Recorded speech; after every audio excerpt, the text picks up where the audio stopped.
Chapter 2, Section 8 is all about proportions and similar figures. This is a one-day lesson, so by the end of today, you should be able to write and solve a proportion and apply it to a real-world situation. We talked about proportions yesterday, and today we're going to apply it to these similar figures, which is your first vocab word. Similar figures are figures that have the same shape, but not necessarily the same size. In order for them to be similar, their sides have to be proportional. So if you think about what proportion meant yesterday, it meant that we had two equal ratios. Okay, so that means if I'm looking at these two triangles, if I have this side being 8 and this side being 12, I have to find the matching sides and make sure that they create a proportion. So 12 over 18. Okay, does this create a proportion? If it does, they're similar. If it does not, then these are not similar. That's what this definition is telling you. Okay, these two triangles are similar, so they're telling us that these are similar. We don't have to figure out the proportions. What is the length of side ED? Okay, side ED is right here, so that's what we're wondering. So we need to make a proportion and put that in as our missing variable. Okay, so I'm going to create a proportion. I know two sides on this first triangle, so I'm going to go from A to B, that's 10, and from B to C, that's 16. Okay, so now I'm going to use the corresponding sides. Okay, corresponding means the same side on this other triangle. So this A to B is the same as this D to E. So I'm going to keep those on the top. Then from B to C is really the same as from E to F, which happens to be 12 on that triangle. Okay, now using this proportion, I should be able to use the cross products that I used yesterday when we were solving.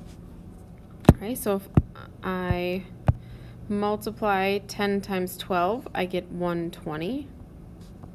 16 times x gives me 16x.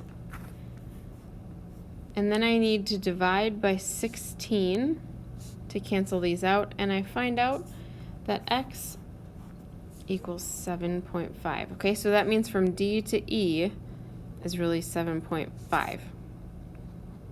All right, now this last thing says list all corresponding sides and angles. That's what your homework's going to ask you to do. So all you're going to need to do is list the ones that go together. So on these triangles, I would have to list that AB corresponds, or side AB, sorry, corresponds with side DE.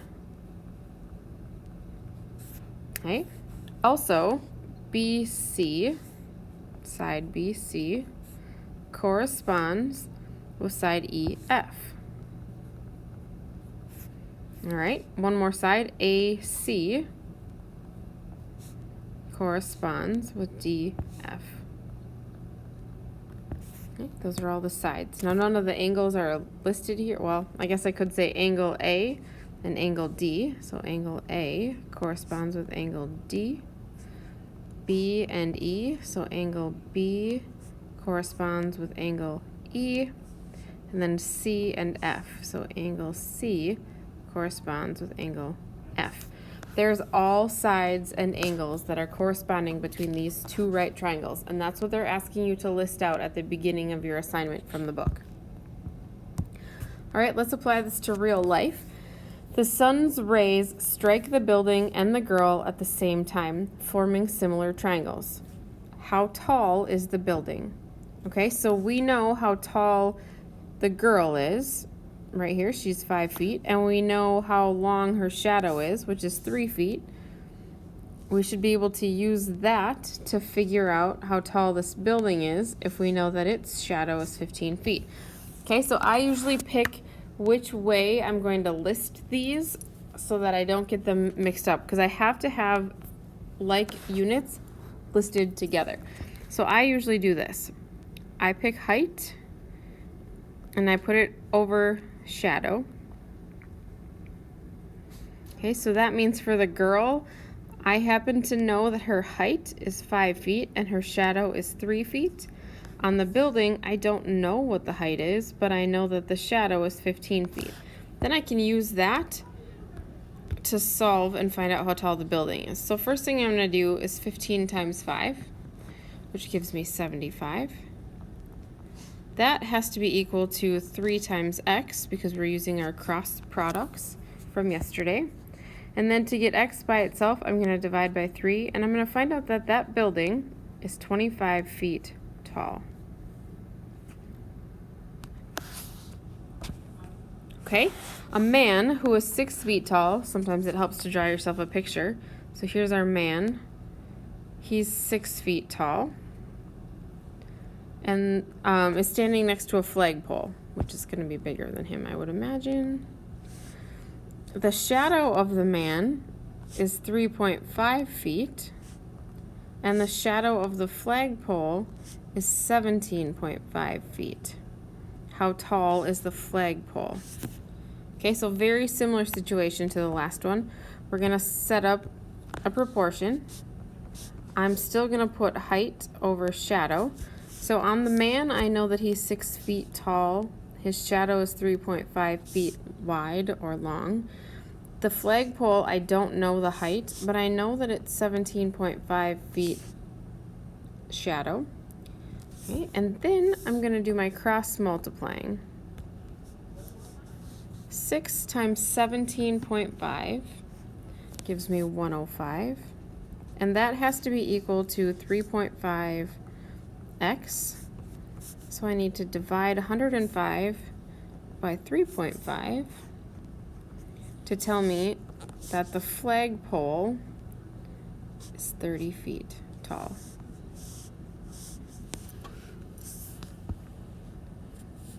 Okay, hopefully this is starting to make a little bit of sense. Our next two vocab words are scale drawing and scale.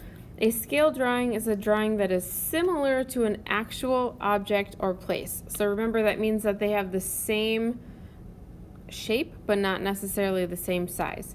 The scale compares the length of the drawing to the actual length of the actual the actual distance or measurement. Okay, so a really common place to see this is on a map. Okay, so this says what is the actual distance from Jacksonville, right here, to Orlando, down here. Use the ruler to measure the distance from Jacksonville to Orlando on the map below. Well, they have this lovely ruler here for us, and it tells us that from Jacksonville to Orlando, we have 1.5 inches. Okay, on a ruler. Now we have to use their scale. We need the map distance will go on top. The actual distance goes on the bottom. So on the map, we have 1.5 inches. The actual distance is what we don't know. But if we notice, they do have this scale down at the bottom. Okay, 1 inch equals 110 miles. Well, I know that 1 inch is not the real, so that must be the map that goes on top. 1 inch. And that would be equal to 110 miles on the actual distance. Okay, so now I can use that information to do the same thing we've been doing. 1.5 times 110 has to equal 1x. Okay, and if I divide by 1, I'm going to find out that from Jacksonville to Orlando, even though it's 1.5 inches on the map, it's actually 165 miles.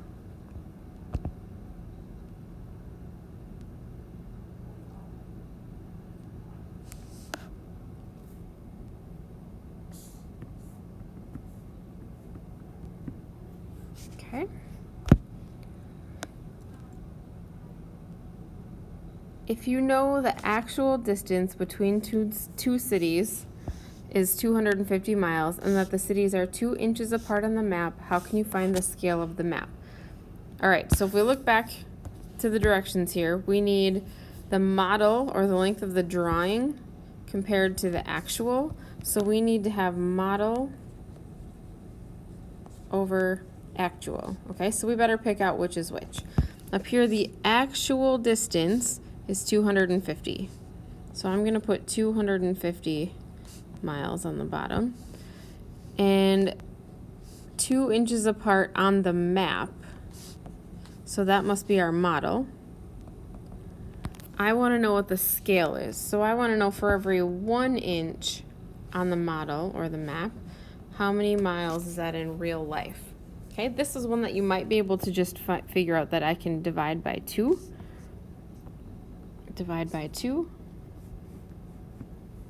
And know that 1 inch is really going to be equal to 125 miles.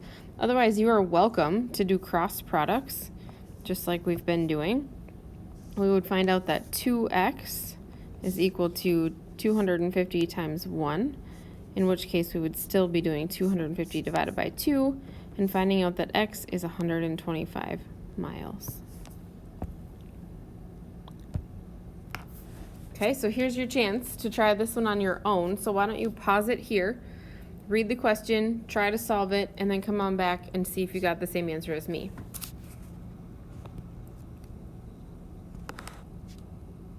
The distance between 2 towns is 130 miles. On the map, the distance is 4 inches. What scale is used? Okay, so if I remember model over actual,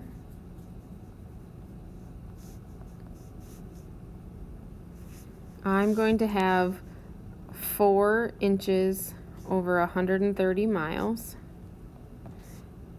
And I'm wondering for every 1 inch, how many miles will that cover?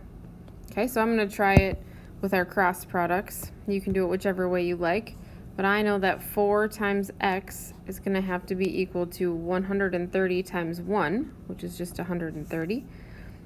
Then to get x by itself, I'm going to have to divide by 4. And that tells me that every 1 inch on the map, or 1x, I will be going 32.5 miles. Hopefully you got the same answer as I did, as we only have one thing left. A scale model is a 3-dimensional model that's similar to a 3-dimensional object. Okay, so for example, a giant model heart is shown below. The heart is the ideal size for a person who is 170 feet tall. About what size would you expect the heart of a man who is 6 feet tall to be? Okay, so we're going to do our height. Well, nope, sorry. We're going to do our model over actual. We'll use those words. Okay, model over actual.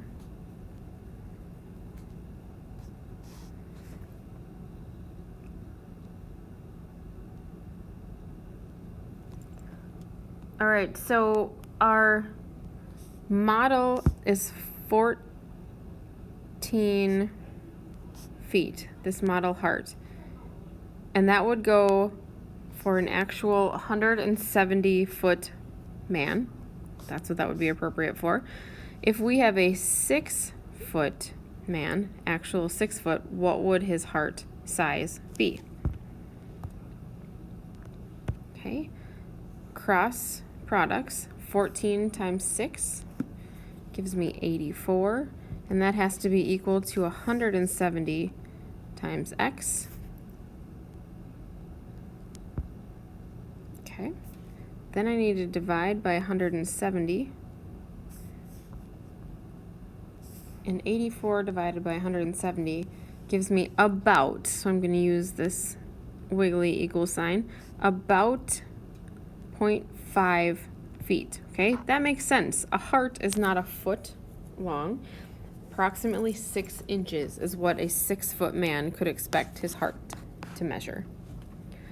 Okay, hopefully that made sense to you. If you have questions, please watch the video again or contact me and I can help you through it. Otherwise, your assignment for today, because this is a one-day assignment, is on page 134.